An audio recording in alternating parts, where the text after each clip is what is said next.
9월 9일부터 11일까지 주중 잔여 경기 결과를 보겠습니다.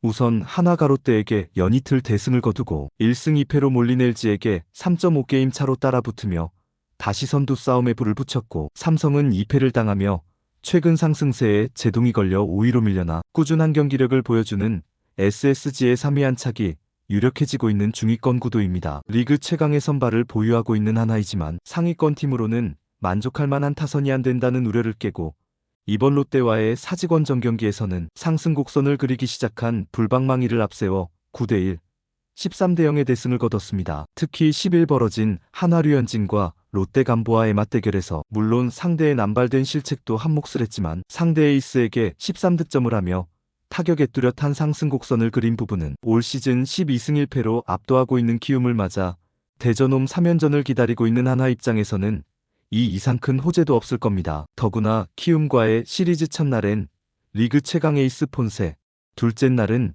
최근 무서운 상승세의 문동주, 마지막 날 선발로 처음 나서는 최강 루키 정우주를 줄줄이 예고하고 있어 만약 이 시리즈에서 수입을 하게 된다면 다시 1위 다툼은 미궁에 빠지며 26일부터 벌어지는 LG와의 막판 3연전에 가서야 결판이 날 가능성이 높아지게 됐습니다.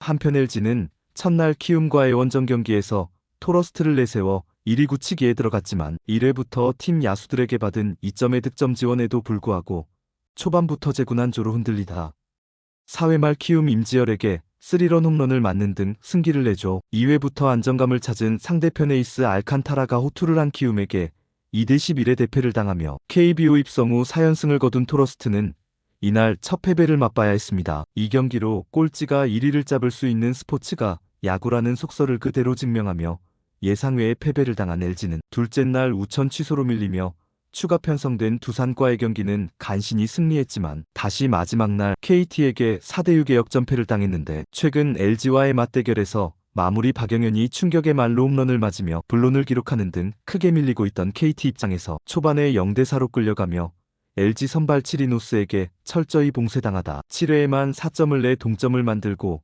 8회에 역전을 하며 4위로 다시 올라서게 돼 단순히 1승이 아닌 그 이상의 소득을 얻게 된 경기였습니다. 반면 이 경기를 잡기 위해 투입한 필승조 김영화, 김진성이 나란히 실점을 하며 역전패를 당한 LG는 한화와의 마지막 3연전 전에 1위를 확정하려던 구상에 빨간불이 켜지며 1위 수성에 험난함을 예고했습니다. 이번 주중 경기에서 올 시즌만큼은 봄대라는 비아냥을 벗어던질 것 같았던 롯데가 한화와의 경기에서 참패를 당하며 마지막 날 기아와의 4대 3 신승에도 불구하고 포스트 시즌 진출조차 쉽지 않아 보이고, 최하위 키움은 2승을 하며 한 게임 한 게임이 중요한 상대편 팀들에게 고춧가루 부대 역할을 톡톡히 하고 있습니다.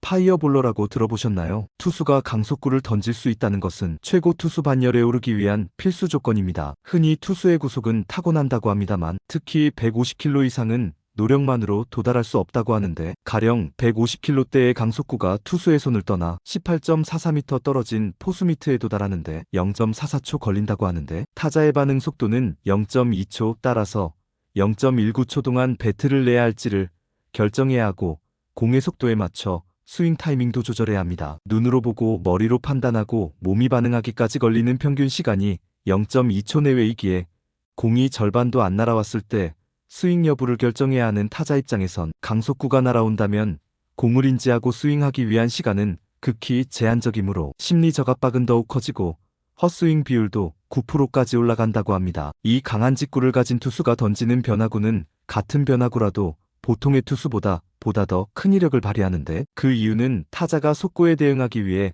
스윙 타이밍을 좀 더 앞으로 당겨야 하고, 이때 공의 궤적이 바뀌고 속도가 줄어드는 변화구를 던지면 공을 맞추거나 타이밍을 잡는 것이 훨씬 어려워지기 때문입니다.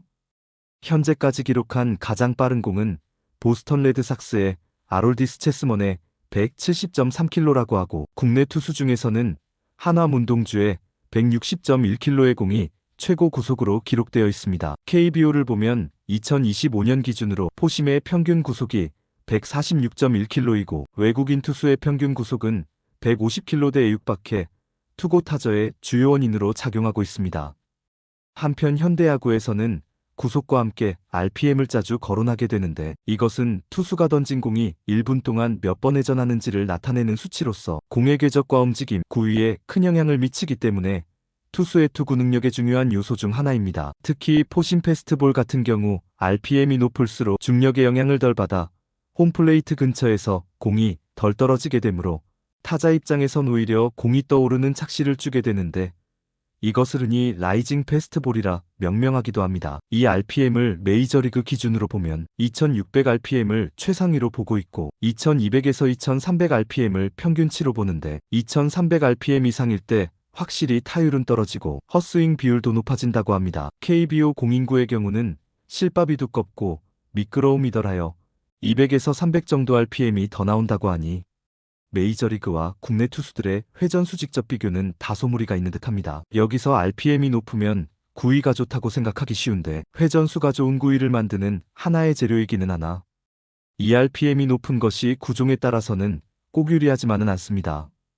투심 패스트볼만 하더라도 RPM보다는 공의 무브먼트가 중요하고, 싱커나 너클볼의 경우는 낮은 회전수가 더 효과적이라고 합니다. 가령 너클볼의 경우 보통 공을 긁다 또는 공을 채다라는 표현으로 회전을 극대화시키는 것이 아닌 손톱으로 공을 밀어 던져 RPM을 최대한 줄이는 것입니다.